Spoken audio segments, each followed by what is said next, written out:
President Trump not ruling out a third term in office, saying he isn't joking about the possibility. More on that topic a little later on. But first, tensions rising at the White House. President Trump saying today the U.S. will bomb Iran if the country doesn't make a deal to stop developing nuclear weapons. This after Iran rejected Trump's invitation to participate in direct negotiations with the U.S., with Mr. Trump also suggesting secondary tariffs on Iranian oil could be coming soon.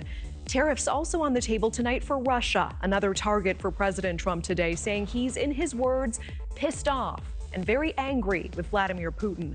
Those comments coming after the Russian president criticized the credibility of Ukrainian President Zelensky's leadership as a reason to put off a peace deal. NewsNation's Libbey Dean live at the White House tonight, tracking it all. Libbey. Natasha, President Trump threatening to bomb Iran today after the country rejected his invitation to negotiate directly on Iran's nuclear program. But the president, he didn't stop there, saying he's, quote, pissed off at one of the world's most powerful leaders. My big preference is we work it out with Iran.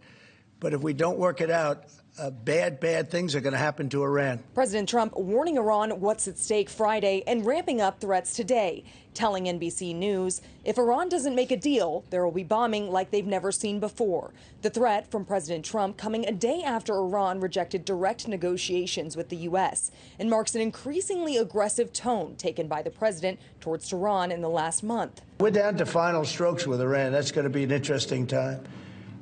And we'll see what happens. But we're down to the final moments.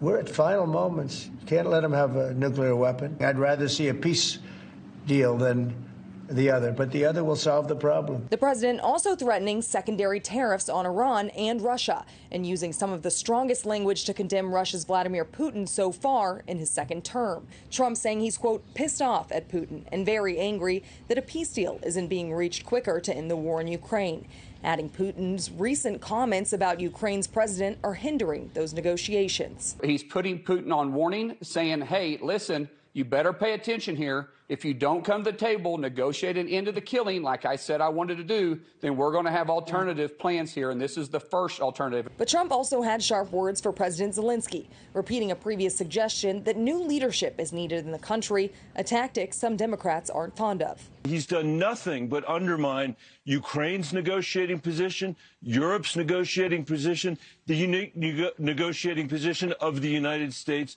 of America. President Trump says that he will be speaking with President Putin sometime this week. This will be the second time the two have spoken since President Trump returned to office for his second term. Natasha. Yeah, I appreciate you tracking this for us. Libbey Dean live at the White House tonight. Thank you. Thanks for watching. Go to joinnn.com to find News Nation on your screen. And don't forget to click the red subscribe button below to get more of News Nation's fact-driven, unbiased coverage.